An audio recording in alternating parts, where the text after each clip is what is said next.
Assalamualaikum warahmatullahi wabarakatuh. Perkenalkan, saya Tri Larasati, BP 19 11 13 20 11 dari kelas A Teknologi Industri Pertanian.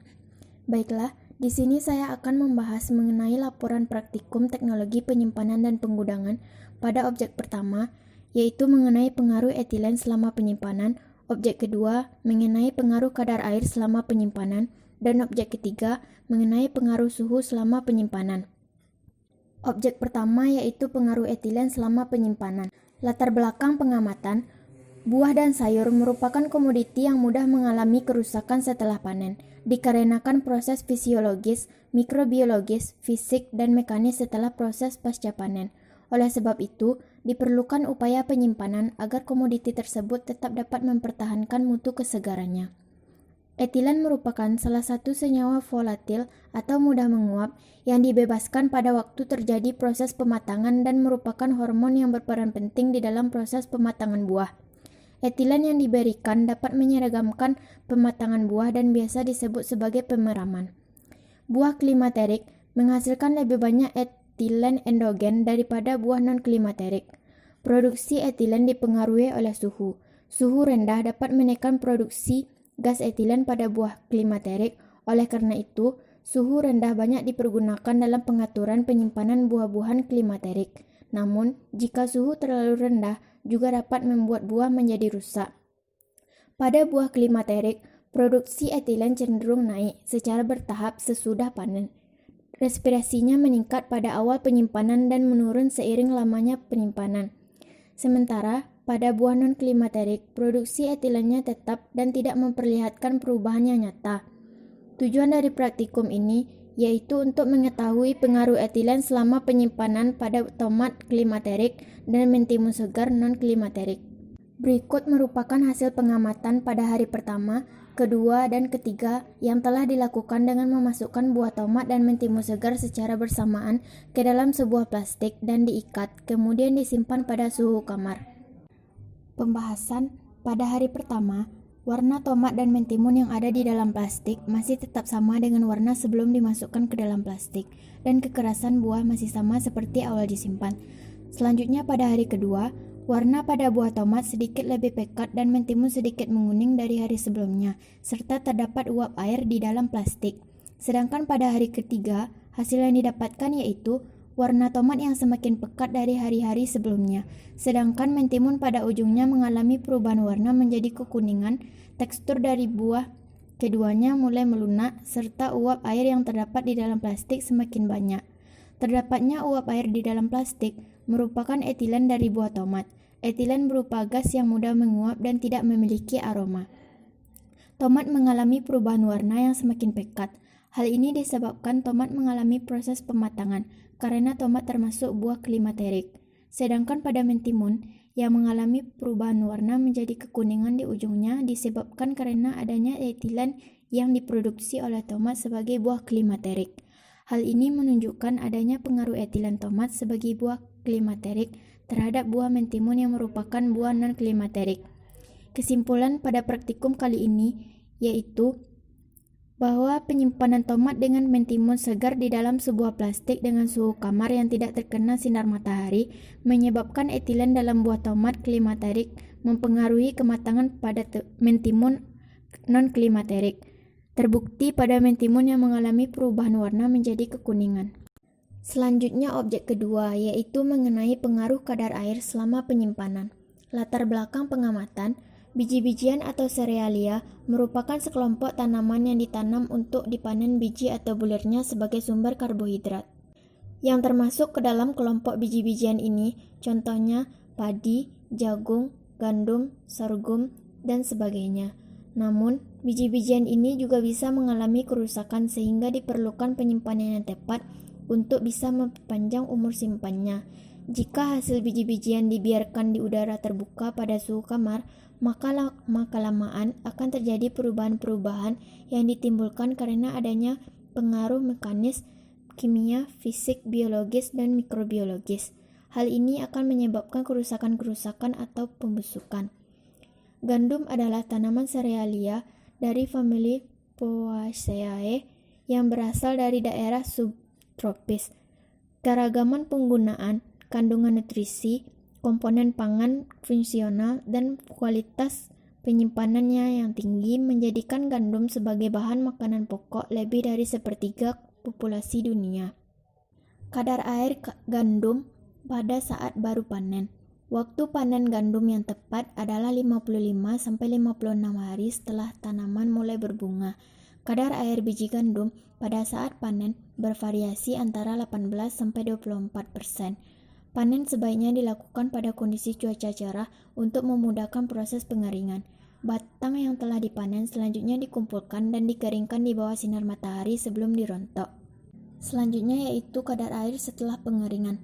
Pengeringan biji gandum bertujuan untuk menurunkan kadar air biji agar aman disimpan. Pengeringan dilakukan selama kadar air biji turun di bawah 14% sampai 48 jam untuk menjaga kualitas biji. Penurunan kadar air biji gandum sebelum penyimpanan bertujuan untuk menghindari terjadinya perkecambahan dan pembusukan biji. Pengeringan biji-bijian dianjurkan sampai kadar air 10-12% sebelum disimpan, agar tidak mudah terserang hama dan terkontaminasi cendawan atau jamur, serta mempertahankan volume dan bobot bahan sehingga memudahkan penyimpanan.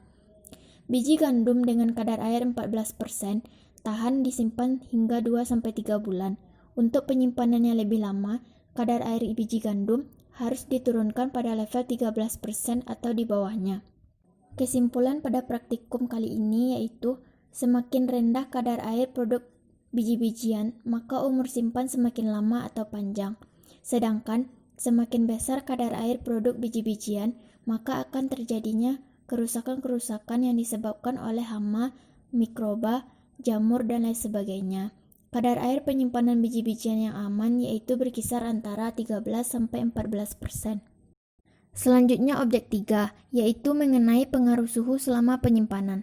Latar belakang pengamatan. Ikan merupakan salah satu bahan pangan yang mudah rusak, terutama ikan segar, sehingga diperlukan penyimpanan untuk mempertahankan kesegaran ikan. Ciri-ciri ikan segar antara lain mata jernih, kornea bening, pupil hitam, mata cembung, insang merah segar, sisik melekat kuat, mengkilap dan tertutup lendir jernih. Aroma berbau khas ikan. Sedangkan jika kualitasnya menurun, insang berwarna keabuan, berlendir dan berbau busuk. Dan biar diletakkan di dalam air. Pada ikan yang masih segar, daging elastis dan berwarna cerah, dan jika ditekan tidak menimbulkan bekas permanen. Tujuan dari praktikum kali ini yaitu untuk mengetahui pengaruh suhu selama penyimpanan terhadap ikan segar. Tujuan praktikum ini yaitu untuk mengetahui pengaruh suhu selama penyimpanan terhadap kesegaran ikan. Yang pertama yaitu penyimpanan pada suhu 25-30 derajat Celcius selama 24 jam. Pada 3 jam setelah penyimpanan dalam wadah yang tertutup rapat, bau dari ikan mulai berbau amis dengan pupil mata yang masih hitam. Selanjutnya pada penyimpanan ikan setelah 6 jam dan 12 jam, terdapat uap air di dalam wadah dan ikan mengeluarkan bau busuk yang menandakan ikan sudah tidak segar. Setelahnya, 24 jam penyimpanan, ikan sudah mengalami pembusukan yang ditandai dengan keluarnya bau busuk dan menyengat. Warna ikan yang sudah tidak terang atau pudar, lendir tidak berwarna bening tetapi menjadi kelabu, mata ikan yang tampak keruh, berkerut, tidak menonjol atau cekung, dan berwarna kemerahan.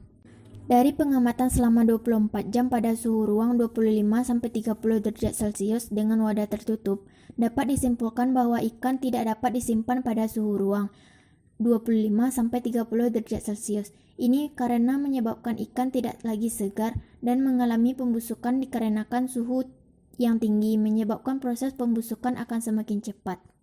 Yang kedua, penyimpanan suhu kecil dari 10 derajat Celcius.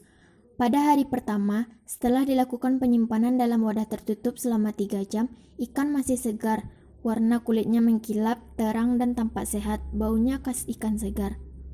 Pada penyimpanan ikan setelah 3 jam, setelah 6 jam dan 12 jam, tekstur ikan lunak, ikan masih berbau khas ikan, warna kulitnya masih mengkilap dan terang. Sedangkan pada 24 jam setelah penyimpanan, warna ikan masih mengkilap, terang dan terdapat bau khas ikan. Selanjutnya yaitu pengamatan pada hari kedua setelah 3 jam, 6 jam, 12 jam, dan 24 jam. Dan pengamatan pada hari ketiga setelah 3 jam, 6 jam, 12 jam, dan 24 jam. Pada hari kedua, pada 3, 6, 12, dan 24 jam, ikan dengan suhu kecil dari 10 derajat Celcius masih berbau khas ikan. Daging ikan berwarna merah dan sedikit pucat. Pada hari ketiga pengamatan pada ikan segar dengan suhu kecil dari 10 derajat Celcius, tidak terjadi perubahan yang signifikan dari hari sebelumnya. Dari pengamatan ikan dengan suhu kecil dari 10 derajat Celcius selama 3 hari, dapat diketahui bahwa suhu kecil dari 10 derajat Celcius dapat memperlambat proses pembusukan ikan. Dibuktikan dengan tidak adanya bau busuk dan amis pada ikan serta warna merah dan sedikit pucat. Yang ketiga yaitu penyimpanan pada suhu kecil dari 0 derajat Celcius. Pada hari pertama setelah 3 jam, 6 jam, 12 jam, dan 24 jam. Selanjutnya hari kedua setelah 3 jam, 6 jam, 12 jam, dan 24 jam. Hari ketiga setelah 3 jam, 6 jam, 12 jam, dan 24 jam.